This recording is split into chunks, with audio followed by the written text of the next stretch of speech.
So, bad news. There's no internet again.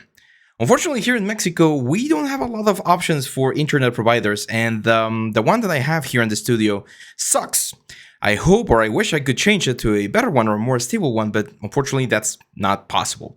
So yeah, I'm sorry for yesterday. I couldn't upload the video. There's no internet. I'm literally recording this without internet. So I'm actually gonna have to go to my parents' house and upload the video after I'm done the recording. But I wanted to share with you the next part of the process. We were doing this robot and I thought it was gonna be a good idea.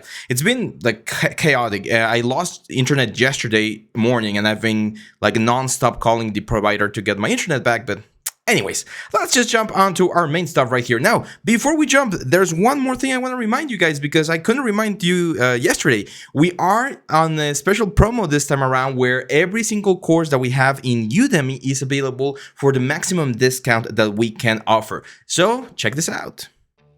Hey guys, I'm here with a great deal for all of you. For the next 5 days, we're gonna be offering a 90% discount in all of our Udemy courses. 90% guys, this is the lowest we can go for our discounts, and you are gonna be learning from industry veterans and experts all of the workflows, techniques, tips and tricks that you want to become a great 3D artist. We have modeling, we have rigging, we have animation, we have sculpting, we have characters, environment, creatures, a little bit of everything. You can get a 90% discount for the next 5 days if you follow the link down here. All of the courses are recorded in real time, so you're not going to miss any part of the process. They include the project files. We have a support line for questions. You can ask questions on the site and we'll be getting back to you as soon as we can. And yeah, we are also offering a free 30-day money-back policy. So if you buy the course and you don't like it, I don't think it's going to happen. If you don't like it for any reason, you get your money back within 30 days of your purchase. No questions asked. You get your money back. So if you want to learn any 3D skill and you want to start this year strong with really good skills, really good fundamentals, make sure to check the link down here. Hurry up. Remember, this offer is only going to be available for 5 days. So join us and become an amazing 3D artist in no time. There we go. Now the video says 5 days, but the offer is going to be expiring if I'm right on the 20th. So we have 2 more days, or today and tomorrow. So make sure to use it if you want to get any of our courses for $9.99. So let's now jump onto this guy right here or this girl. And we're going to do a very basic, or not very basic, but we're going to do a nice, well, what would be the proper classy texturing process for her so that we can get a very nice result. And then I'm going to show you how we can export all of this into Maya so that we can actually render it. So as you guys know, there was a change. This is Substance Painter at 8 point something. And now the texture set settings, you no longer do the bake mesh maps here. You go here to the baker, which is like a little croissant thingy here. And it has pretty much the same things that we had before. There are a couple of improvements, such as the visualization things over here. Right now, we don't have a high poly, so we're not actually baking anything down. However, there's something interesting happening here. And the thing that's happening here is, even though I don't have a high poly, it's actually creating like a subdivision mesh here. Or we actually like imported a subdivision mesh. So what's happening is, if I go back to my printer mode, you're gonna see that we did bake down like a lot of really cool information. There's a couple of bad UVs here and there, but overall it looks really, really, really clean. Look at the curvature there. So yeah, let's start texturing this girl. The way that we're gonna do this is I'm gonna show you a very basic layering technique, and we're gonna go over like one of the most famous tricks that I have for the metal edgeware. So let's start with steel. I'm gonna look for steel, and I love using this steel rough option. So we're just gonna go here and drop it into layer 1. Some people like to work with the shelf on the side. I personally like it right here. And as you can see, we get this. So not bad, but for instance, on the face, you can see that we might get a couple, or not the face, in certain areas, we might get some like seam lines. And we know the seam lines, even though they're not the worst thing in the world, should be avoided, right? Or we should try to get us the best possible result. You can also see a little bit of stretching in certain areas. We can actually fit this by changing the UV projection to triplanar projection. And as you can see now, everything's very uniform. And since this texture is relatively like organic, because it doesn't have a pattern that we can actually see, it's very easy to just like cover everything with this. So I'm going to use 3 basic materials. I'm going to use this steel. I'm going to use a paint layer for like a metal paint. And then we're going to use carbon fiber. So let's go for the carbon fiber, because on the original concept, there were some parts of the character that were slightly darker than others. And this carbon fiber works very, very well. So for the carbon fiber, I'm actually going to increase the tiling a little bit. Let's say something like a 10. So we get, a little bit more repetition. And you can see this is one of the advantages of working with UDIMs, that we can really increase the tiling here, and we can see all of the detail. We can really utilize the fact that we have all of this texture space right here to get as much detail as possible. Right click, black mask, and the black elements are going to be the hair. So I'm going to change this to polygon fill. I went here to, this is the polygon fill, so number 4 is the shortcut, and by doing this I'm going to be it's going to be very easy to just fill in all of the areas that I want. So it's going to be all of that, the neck, the torso, the elbows probably. I remember when I did this girl back in school, I made it in such a way that it could be rigged, and that's why you can see that it's relatively easy to, like, if we were to rig this character, it would be relatively easy to do so. This is of course a post like version of the character. I do have a clean post, or a clean post of the character where we can, if we could, or if we wanted to rig it, we could rig it. The cool thing about robots, whenever you're rigging robots, is the fact that they don't really need what's the word? You're not gonna need any like skin thing or anything, because everything is it's pretty much mechanical. So you can see there's a little bit of overlap there. Didn't notice it before, but there we go. So with that done, we've successfully attach or like replace some of the stuff with a carbon fiber, and that's going to give us an interesting look here. Remember that you can press Shift and right click to move light around. And sometimes when working with this sort of stuff, I actually suggest going to a soft light like this one right here, so that you can like see a little bit better, especially the metals, because reflections with this sort of elements can get you some really weird results. So like this studio, this one right here might be a little bit better to appreciate how things are looking, or even this one like has a little bit of a better high contrast. So yeah, I'm probably gonna go with this one. There we go. So now what I'm going to do is I'm probably going to reduce the intensity of the roughness for the carbon fiber. So I'm going to go here to the roughness one. Just going to push it up because I want this to be a little bit more matte. So like a little bit more of a matte finish. Actually, now I regret this. Let's go back to another. Which one is it that I normally use? Let's use this one. Or Bonifacio Street. No. See, the problem with this, guys, is that you sometimes get like a lot of color information. That looks a lot better. That looks a lot better. Cool. So I'm using the bus garage. Yeah, bus garage. Cool. So now I'm going to look for a paint layer, or in this case, it's called the plastic layer. Plastic matte is the one that I like using. I'm going to bring it all the way to the top. I'm going to select this sort of like beige color that the character has, which is like this dark beige. Look at that. Beautiful. Did they change something on the render? The render looks way better than it did before. So yeah, now that we have this, I'm again going to right click at the black mask, and I'm going to select the pieces of the character that I want to have this sort of like paint. So all of these pieces right here, this guy right here, this guy, this guy, this guy, this guy. A lot of these little pieces. We can't really do a mirror selection because of the pose, but that's fine. With this polygon fill tool, should be fairly easy to just fill all of the sections that we need. And there were there was another color on the original concept, which was a sort of a red highlight in certain areas. I'm also going to be including that in just a second. Let's go here. Let's get those plates as well. There we go. As you can see, since it's a lot of like metal bits and stuff, we can just fill everything as we did on the first layer. And that way we ensure things are looking good. I don't remember this thing, but I think it was like that as well. This one was definitely black. So I'm going to press X, and I'm going to go back to the carbon fiber. I'm going to give this a carbon fiber effect. There we go. So yeah, that's it, I think. And this guy's were, I think I remember they were red. So there we go. So now, as you can see, we get this very, very nice look. We're missing this guy right here. There we go. So look at that. Looks really, really cool. I'm actually going to leave this as metal. I think they give a nice like accent on the back. And yeah, now we're going to add the next one, which is going to be a glossy finish. It's going to be a glossy red finish. We're going to go for like a sort of like cherry red.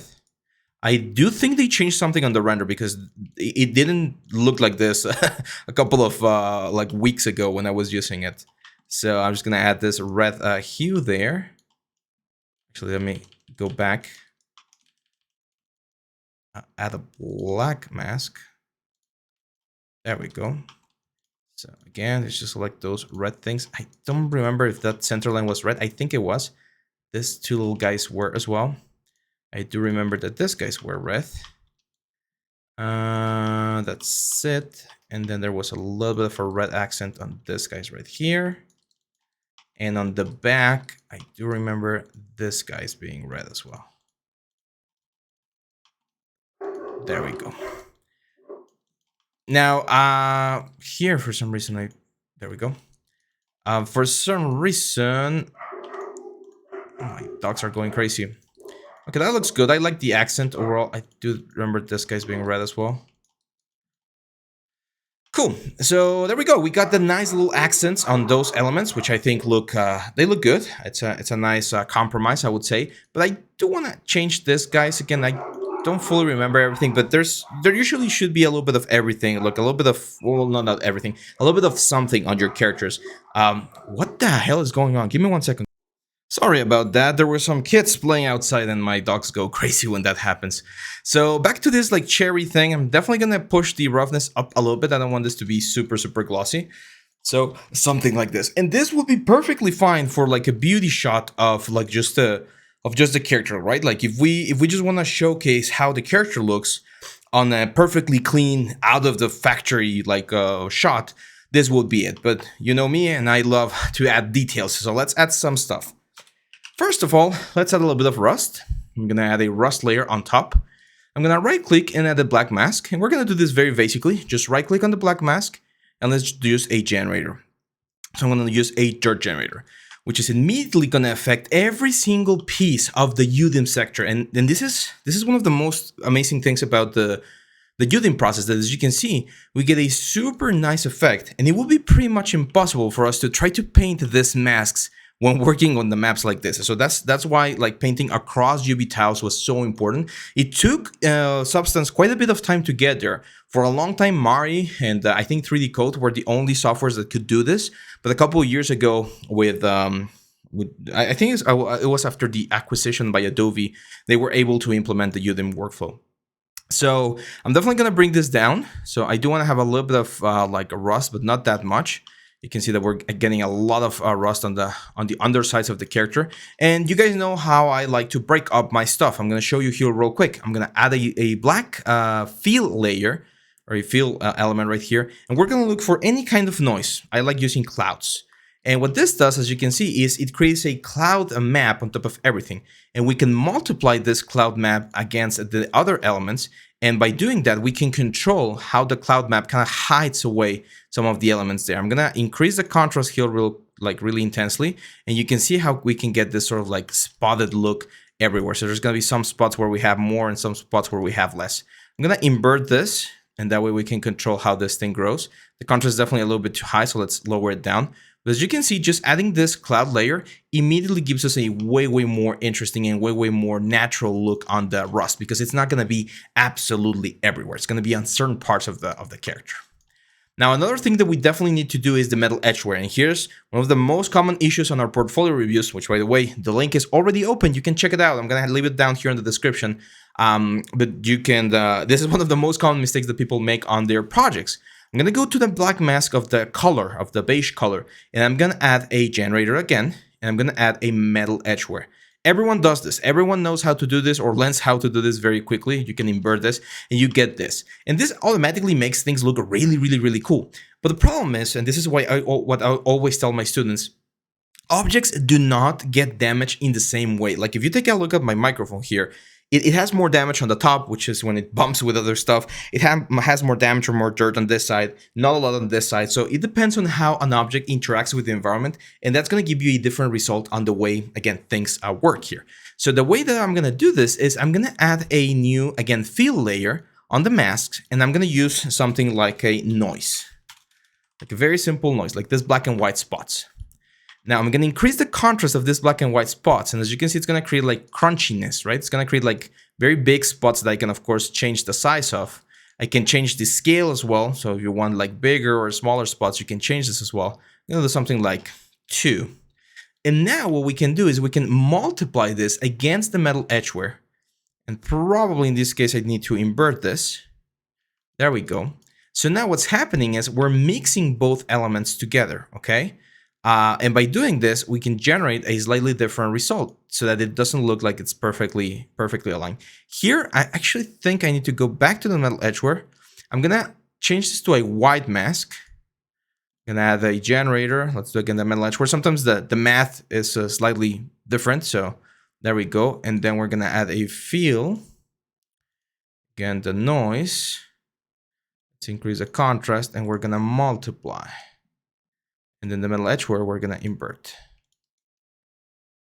Or in this case, maybe divide. So there we go, divide is doing the trick. So yeah, again, it's just math. So by modifying here, again, the wear contrast, the wear level, and going into the black and white spots and changing, for instance, the valence, we can add more or less scratches. See how we are not getting as many scratches now? That's what we're going for. That's the kind of result that we want to have, because that's what's going to allow us to generate a more realistic looking scratching. You can of course go and manually paint different parts of the model so that you get a specific element. Now when we replace this mask, we lost some of the other masks that we have. I'm going to add a paint layer here, and this paint layer is going to be like my mask for the what was it, for the carbon fiber. So again, I'm going to have to select some of the elements here. There were not a lot, so actually I'm tempted to add those little like elements as carbon fiber. I think that was it. Maybe like those guys right there and that guy right there. Cool. Oh, and this guy's right on the bottom. Perfect. So now as you can see, we get this very cool looking robot. I'm definitely gonna remove this guys right here. So I'm gonna paint this black to bring back the metal bits. We did lose a little bit of the metal bits. That's why the black mask was a little bit better. It saved us all of these things. I mean, it's not big. It's not that big of a deal, but we might see certain elements that don't look as great. There we go. I think that's it. I do think I want this to be. There we go. But look, for instance, at the eyes. We have like some nice scratches on this eyes and some nice scratches here. Now I'm gonna go to this plastic matte pure. I'm gonna turn on the height, and I'm gonna use the height map to push this up a little bit. Not that much. It's probably gonna be like something like a 0.01, and it's just gonna be just a slight little bump there. It's gonna make it look like it's actual paint, like chipped from the whole thing. I'm gonna show you a very cool trick here. I am gonna add another color like overlay to the whole paint. Okay, so I'm gonna grab any sort of like material that has something like this. For instance, this grinded bronze. This looks great. I'm just gonna drop it on top.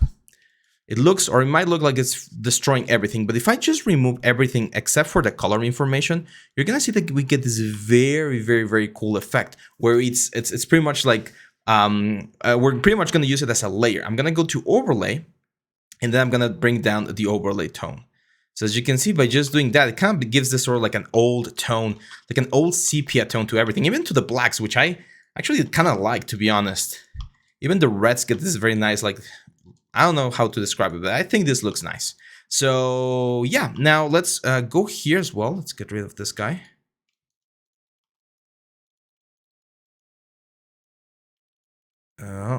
What's happening here?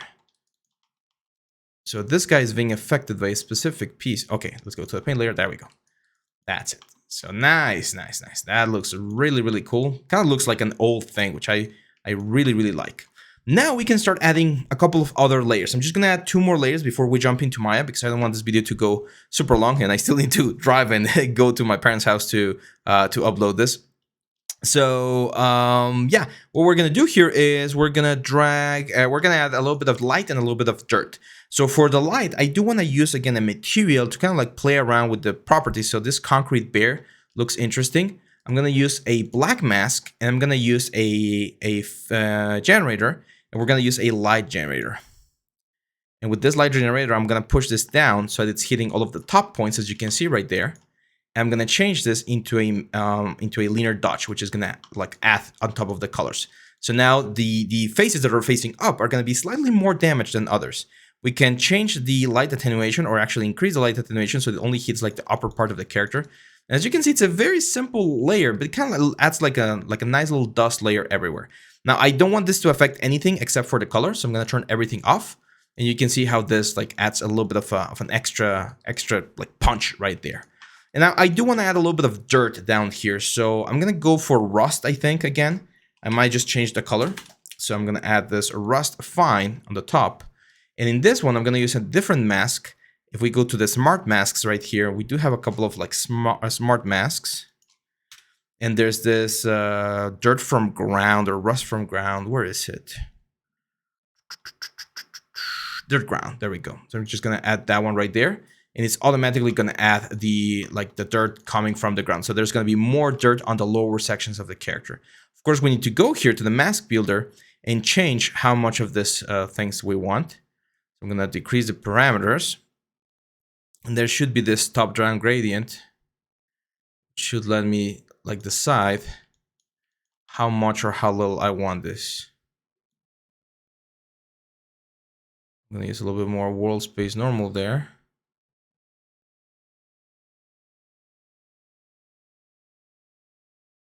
Let's try that. And it's giving a slightly different result than I'm expecting. Am I using the proper one? Let me change that one. Let's try the rust ground. Let's go to the mask editor. Let's bring the global balance down. We don't want as much. Should be one. There we go, the position gradient. As we bring this down, as you can see, it's not going to be everywhere. Let's bring it up a little bit. Let's play a little bit with the global balance. Now, since it's this sort of like dark color, it's very difficult to see the real change. So I'm going to go like darker. There we go. So now we can see the actual like dark spots everywhere, which kind of gives this very like near automata kind of stuff. Look at that. That looks really, really, really cool. I'm actually going to use that as not an overlay, but probably just reduce the intensity. Kind of like the dark like spots that we're getting everywhere. Kind of like a dirty robot. Cool. So this will be it pretty much. Now, I do think that the shoes are looking a little bit weird. So let's go back to here. And let's bring back the metal bits. I think I'm going to change this to metal. Nah, I'm going to change this guys to metal. There we go. So we have a little bit of metal down there. Let's bring back those. There we go. And that's it. Our robot is ready. I'm going to save this real quick. And now we're going to jump onto the like Maya portion of the thing. So let me start by opening Maya. And first we need to talk about the export. Export is actually very simple. Just file, export textures.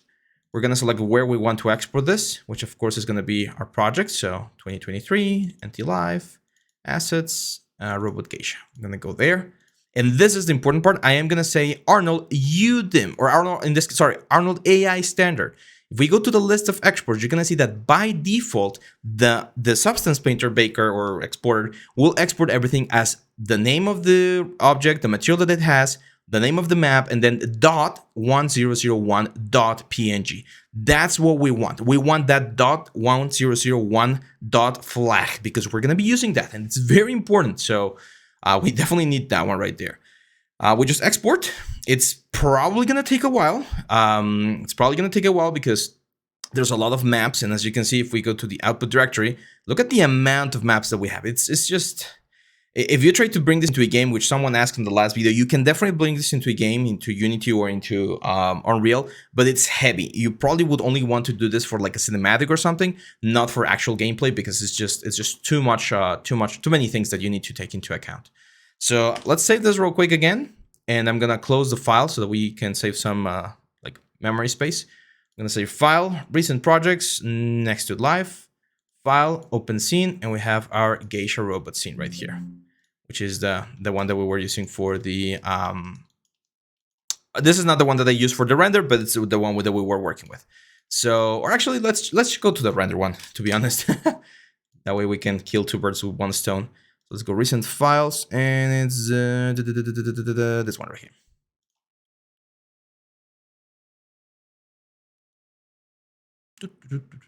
Let's just wait for this to load. It's a heavy scene, so that's why it's taking a little bit longer.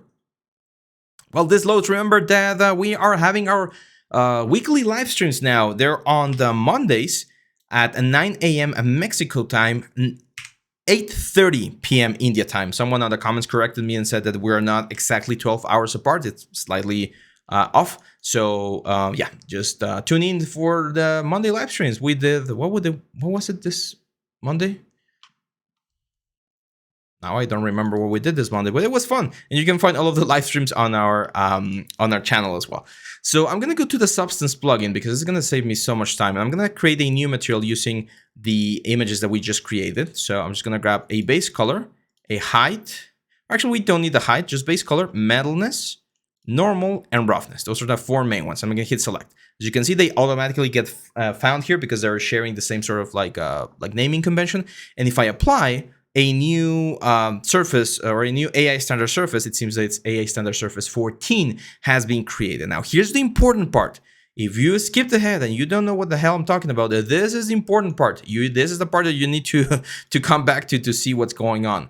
So as you can see, we have a lot of stuff here. First of all, I'm gonna grab my AI standard 14. Where is it? Here. And let's map it out. And this is what we have. And I'm gonna change the name and I'm gonna call this I'm gonna call this M Geisha Robot. There we go. I'm gonna save the scene before anything bad happens. I'm gonna call this Geisha Render. There we go. And now, since I don't want all of this extra materials that we have, because I actually imported this file from another project, I'm just gonna say edit, delete, unused nodes, and all of the nodes that we are not using are gonna be gone. Actually, now that I just did that, I need to back down because I need to assign the material to the Geisha robot. So I'm gonna select the whole group, right click, assign existing material, look for it, Geisha robot, there we go. Now that it's assigned, it's being used, so I can say edit, delete, unused nodes. And now it's gone, but I still have my material here. Cool, so this is the most important part. If we were to render this right now, we would only see the first UDIM island. We need to change this so that Maya knows that we're working with UDIMs. And I'm gonna go to the color, this one right here, and right here where it says 1001, I'm gonna change that, and I'm gonna use the following little icons. It's gonna be the little arrow, which I can't find on my keyboard now. I'm just gonna write UDIM. Where is the little arrow? Okay. Oh no, and I don't have internet. Oh my god. Give me 1 second.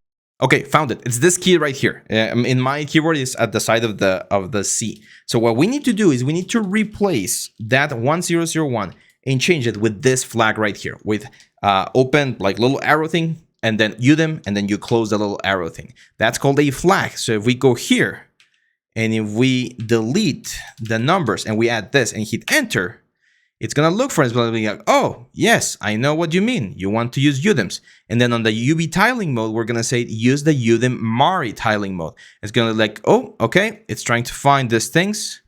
No tiles found. That's really weird. I am using this, guys. It's the UDIM. Oh, yes, I think we need to delete this points right here. Is that it? Oh my god, Maya crashed. Give me 1 second, guys. I will reopen this. Now, the good thing about crashes is that when it crashes, or when you're seeing crash, it usually saves it. So let's just set the file real quick. Let's go to the scenes. Let's say this is Geisha Render again. There we go. So let's take a look at the material. Let's see if we... Okay, it did save that. Perfect. So I am going to go again to the color, and I do believe I was doing this properly because we are using the flags. Let's hit dot and dot. That's the flag that we want. We want to look for that and say reload. But for some reason, it's not finding that. It's not ZBrush. I'm sure it's not Mudbox. Give me 1 sec. Okay, there we go. I don't know why they changed. I just reloaded the image and had this set to UDIM already, and it loaded. Before you had to change the flag, but it seems like it's working now. So unless you want to see this on the viewport, which I don't want to do right now, you don't need to generate the preview. So yeah, that's pretty much it. So now what we need to do is, if we go to the Hypershade, we need to do the exact same thing for all of the elements. So As you can see, base color there is done. If we go to this one, if we just change this to UDIM, okay, it automatically changes. Okay, that was it. So yeah, just go here, change this to UDIM. Now remember, the metalness should be set to raw. Same for normal, actually. Should be set to utility raw, so we get the proper color. And here, same deal. We're gonna select, we're just gonna change this UV tiling to UDIM, and the roughness should be also set to raw, so that the colors are like working the way we want. So technically, that should be it. Now all of our textures are connected. I do have my GPU render set up, so I'm gonna just hit render and hope that this doesn't crash. It will be really heavy. Again, it will be really, really heavy because it's not only loading one set of textures for each UDIM. It's loading, well, it's loading one set of textures for all of the UDIMs. So in this case, since we have 10 UDIMs, it's pretty much as if it was loading 10 different materials, right? So it needs to populate the GPU, it needs to bring all of the textures, it needs to convert into texture files. And once it does that, we should have the result. I do have some of the filters turned on, so let me pause the video real quick and I'll show you the final render. And there we go. So the colors are looking good. Of course, we need to subdivide the character, which I'm gonna do shortly. But there's like some weird like roughness things that's not working properly. So that tells me that they probably either forgot to change it on the roughness, or something was like we messed something up. So if we go to the roughness right here, it is set to raw, it is set to UDIM, and alpha is set to luminance. So I'm not sure what I'm messing up here. Let me just double check here. Metalness should be set raw, luminance, that should be good. Base color is fine. Okay, let me bring this back to sRGB. I don't think that's the solution, to be honest. But they were set to the sRGB before, so maybe that changes something. Let's take a look. Let's render again. The second render should be a little bit faster. Yeah, no, I don't see a lot of difference. I think it's just the roughness that I'm using. Maybe it's a little bit too high on the software. So I am gonna bring this back to raw because that's the proper way to do things. So this guy's gonna be raw, and this guy's gonna also be raw. Normal is raw already. Cool. So of course I'm gonna select the character, press number 3 to smooth it out. So now everything's subdivided. Let's save it real quick. And now if we render, we should see a softer effect, especially on like the pauldrons right here. So that's how it works, guys. That's how UDIMs work. I am gonna do a close-up here.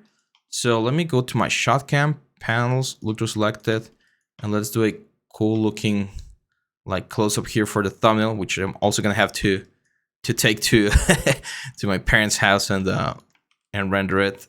Well, upload it to YouTube. Let's Control G this, guys. Send to the pivot point. There we go. Those little spheres are for me to know whether or not things are being overexposed or not. Not necessarily any other stuff. So we render. There we go. So now, as you can see, with this amount of resolution, look at how nice and how cool we can get this to look. We can go for a really nice close-up of the character, and we're not going to see any pixelated textures anywhere. That's what we're looking for when we're working with UDIMs. This amount of like detail on the hair, for instance, the amount of fidelity that we're going. Now imagine this on an environment with some cinematic filters and stuff. It would look amazing. So this is it, guys. I'm going to try to solve the internet issue. Unfortunately, it's not on my hands. It's the internet provider that needs to come and fix stuff. But hopefully we'll be able to have more content. I can't record the Japanese stuff or the reindeer thing because we need to look at reference. We need to like look at other stuff. So thank you for your patience. If I don't upload the video in the next couple of days, I'm sorry. I'm really trying to get this to work. But yeah, thanks again for all of your support. Don't forget to like, share, subscribe. It really helps the channel. Even clicking the little bell icon helps. And I promise you, we're not going to be spamming or anything. So yeah, check out the offers, check out the courses, check out the portfolio review. All of the things that we have here in the channel are amazing for you guys. So thank you very much. I'll see you back on the next one. Bye-bye.